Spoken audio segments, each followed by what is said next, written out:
There's a strange pattern people rarely talk about, one that shows up in conversations, in homes, in the quiet moments when someone finally admits how heavy everything feels. You'd think having more options would reduce stress, more choices in life, more things to enjoy, more possibilities stretching out ahead. It sounds logical on paper. Abundance should bring ease, freedom, a sense of having it all covered, but in practice, something different often happens. The opposite, actually.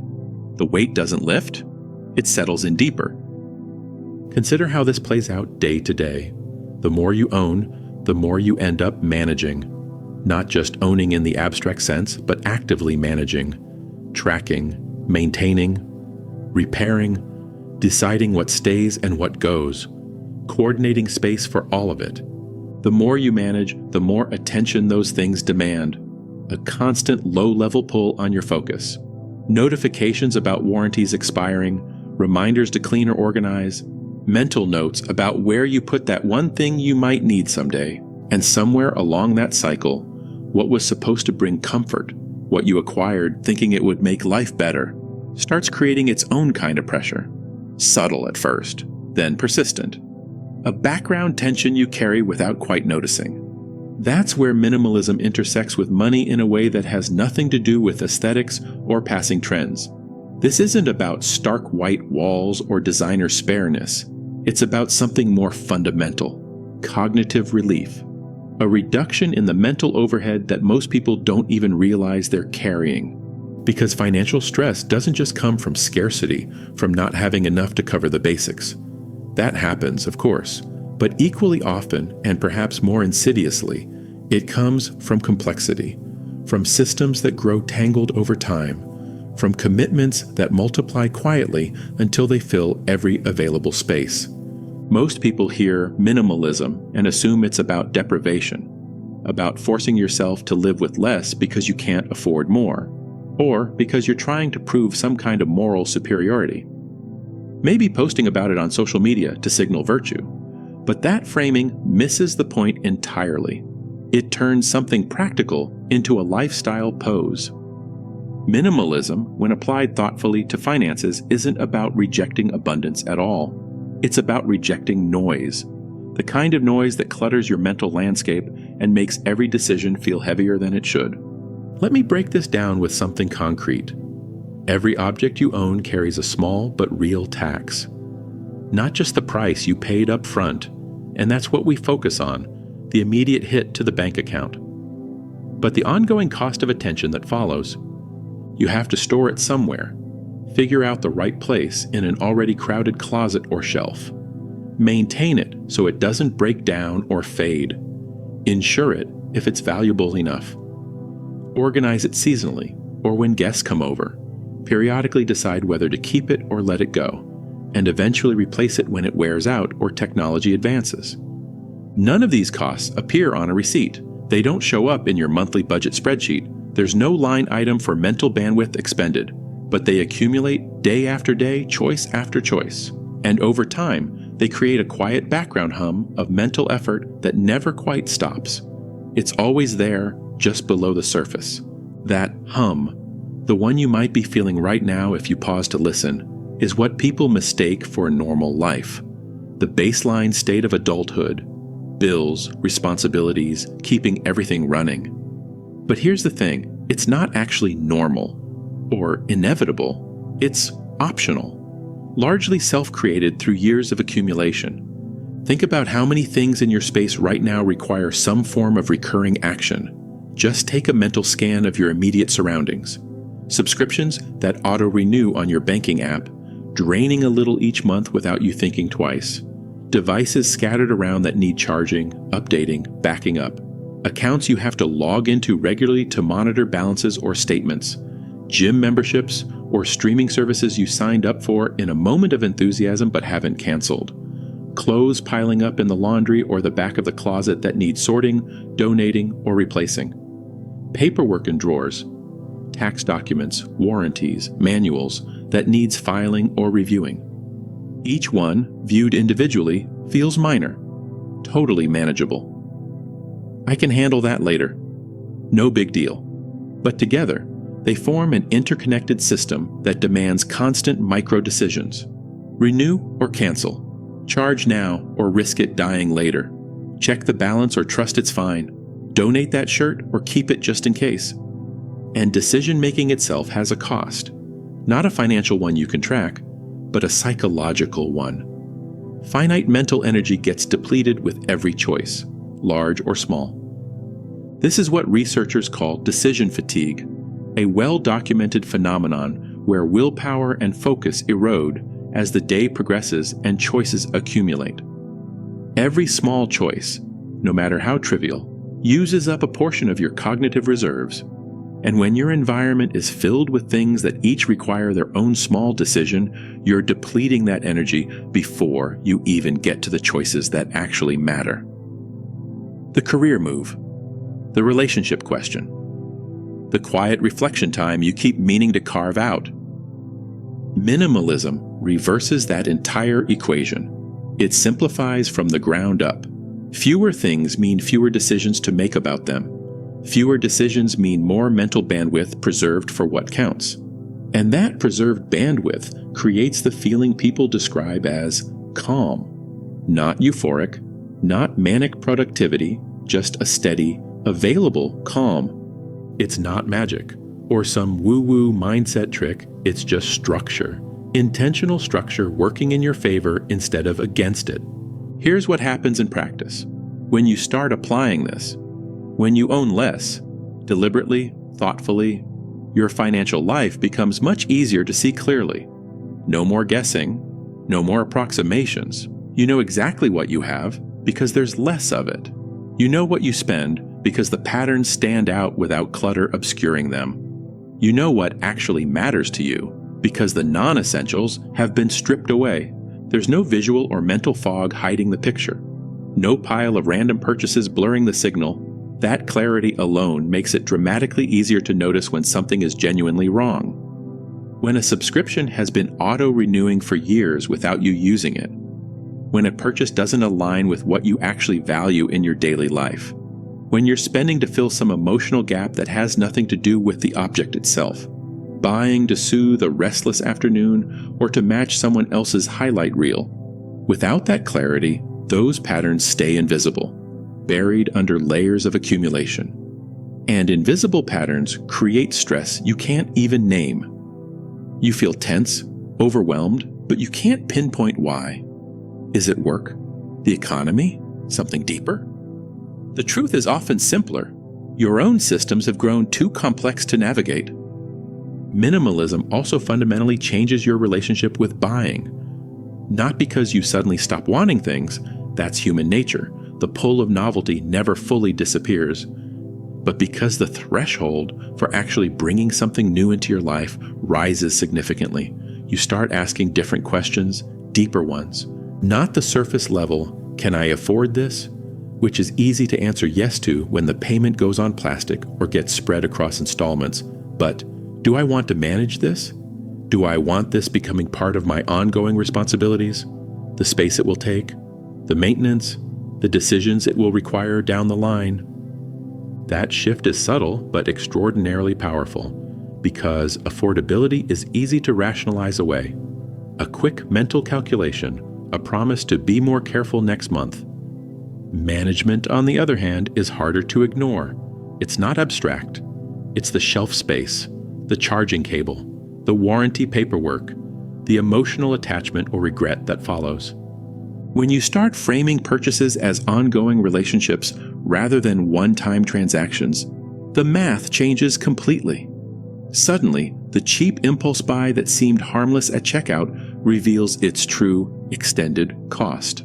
The time it takes to integrate into your routine, the physical space it occupies in an already finite home, the slice of attention it demands, forever joining the chorus of things you own. And more often than not, the answer becomes no. Not because of money, though that's part of it, but because of energy. Because your capacity for new management feels finite, and wisely so. There's also something deeper at play here, something psychological that minimalism addresses almost by accident. It reduces what researchers call social comparison. The quiet, automatic habit of measuring your life against others. When your life isn't constantly centered around acquisition and display, you stop measuring yourself so obsessively against what others appear to have. The cars, the vacations, the seamless wardrobes. You stop noticing every upgrade, every new version of the same gadget, every passing trend, not because you're suddenly disconnected from the world, but because those things lose their emotional weight. They stop pulling at you with the same urgency. The latest phone release doesn't feel like a referendum on your adequacy.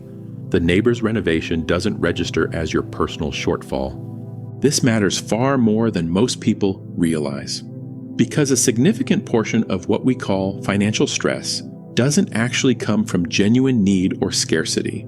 It comes from the gap between what you have and what feels normal based on your surroundings. The curated feeds, the office conversations, the cultural signals about what success looks like. That gap is entirely constructed, manufactured through advertising and social proof, but it feels profoundly real in the moment. And it drives spending that has nothing to do with actual satisfaction and everything to do with keeping pace, staying relevant, avoiding the quiet shame of being left behind. Minimalism collapses that gap, not by making you poorer or more isolated, but by redefining what enough looks like on your own terms. Enough becomes personal, not prescribed. When you own less, you also worry less about the big what-ifs. There's simply less to lose in a fire, a theft, a move. Less to protect with insurance premiums and security systems. Less to replace if disaster strikes or technology leaps forward. And that creates a kind of financial resilience that raw income alone can never provide, no matter how high. Consider two people side by side. Someone with a high income but a complicated life, full of expensive commitments, leased luxury items, layered subscriptions, a home stuffed with depreciating assets. They can feel surprisingly fragile, one unexpected bill away from stress. Compare that to someone with a modest income but very few fixed obligations, light possessions, low baseline needs. They have resilience born of simplicity. Because stress isn't ultimately about the number in your bank account. It's about how much genuine flexibility you have when something, anything, changes. How much buffer exists between stimulus and reaction. Minimalism builds that flexibility intentionally. It creates actual space between income and obligation. Margin that isn't theoretical, but tangible, and that space, that breathing room, is where financial calm actually lives and grows. Here's another thing people consistently overlook. Owning less doesn't just reduce immediate expense. It dramatically reduces your exposure to lifestyle inflation, the silent killer of financial progress. Lifestyle inflation is what happens when your spending rises automatically to match your income. You get a raise, so the restaurant tabs get bigger, the car upgrades, the apartment expands, the gadgets multiply. And because each increase feels justified, I've earned this. You never actually feel wealthier. You just feel busier, more stretched, more locked into maintaining the new baseline. Minimalism interrupts that cycle at its root. Because when your baseline needs stay low and stable, increases in income don't automatically trigger spending increases. Instead, they translate into something far more valuable: margin, breathing room, real optionality about how you spend your time and energy. And optionality, the freedom to choose without desperation, is the direct opposite of stress. There's also a psychological effect that's harder to measure but impossible to miss once you experience it. When you live with less, your physical environment becomes quieter, visually quieter, with fewer surfaces demanding your eye, mentally quieter, with fewer pending tasks whispering for attention, emotionally quieter, with less symbolic weight attached to every possession. You're not constantly navigating clutter, physically stepping around boxes, mentally sidestepping decisions about what to move, what to ignore, what to deal with later. Your space starts supporting focus instead of scattering it across 100 minor obligations. And when your space grows calm like that, your mind tends to follow. The external order creates internal order. It's a feedback loop working in the right direction. This doesn't mean your home has to look like a sterile showroom or a monk's cell. Far from it. It just means the things you choose to own serve a clearer purpose. They're either useful in your actual daily life or meaningful in some deeper way. And everything else, everything that's just taking up space, has been let go. That act of letting go is where many people get genuinely stuck, because we attach outsized meaning to objects. We hold on to things just in case some hypothetical future demands them. We keep gifts out of misplaced guilt long after the sentiment has faded. We save barely used items because we already spent money on them, even though we'll likely never touch them again. But here's the quiet truth. Keeping something you don't need doesn't undo the original purchase. It doesn't recoup the money or the impulse. It just extends the burden into the present, turning a one-time mistake into a daily tax. Minimalism asks a different, more honest question. Not, did this cost money? Which is always yes for anything you own. But is this still serving me in any meaningful way? And when the answer is no, letting it go isn't loss. It's relief. A small but real expansion of freedom. One of the quietest, most underrated benefits of minimalism is how it reduces the pressure to keep earning more just to maintain what you already have. When your financial needs stay modest and predictable, work becomes less fraught with desperation. You have actual room to make decisions based on values, alignment, impact, fulfillment, instead of pure survival math. You can consider a lower-paying job that's less stressful or more meaningful. You can negotiate for time off or flexible hours instead of another raise you'll immediately spend. You can say no to opportunities that drain you, even if they pay well. This isn't about rejecting ambition or settling. It's about protecting agency, reclaiming the ability to choose based on what actually serves your life. Minimalism also makes financial setbacks far less catastrophic. Lose income unexpectedly? You're not immediately plunged into crisis mode because your baseline expenses are manageable by design. You have time to adapt, time to think clearly, time to make intentional choices instead of panicked, reactive ones. That underlying sense of security doesn't come from having more stuff or more money in the bank. It comes from needing less to feel stable, from low fixed costs, from possessions that don't own you. And needing less isn't deprivation or self-denial. It's a different kind of freedom, one that's quieter, more resilient, more genuinely yours. Financial stress is rarely just about lacking resources. It's about lacking control, about feeling like your money is always spoken for before it even arrives, about never quite having enough margin to breathe, to pivot, to rest. Minimalism doesn't solve every financial problem. Life will still throw curveballs, but it removes a massive source of unnecessary complexity. It clears the mental clutter so you can see what actually matters, what serves, what endures, and when you can see clearly like that, decisions become noticeably easier. Stress becomes quieter, less omnipresent. Money returns to being a tool, a quiet enabler, instead of a constant, nagging demand. You don't need more income to feel financially secure. Often, you need fewer things pulling at your attention, your energy, your limited space. Minimalism reduces financial stress because it reduces noise at every level. And in the space where all that noise used to live, demanding, relentless, invisible, calm finally has room to settle, to breathe, to stay. If this perspective resonated with you, new essays like this are shared here regularly. Until next time.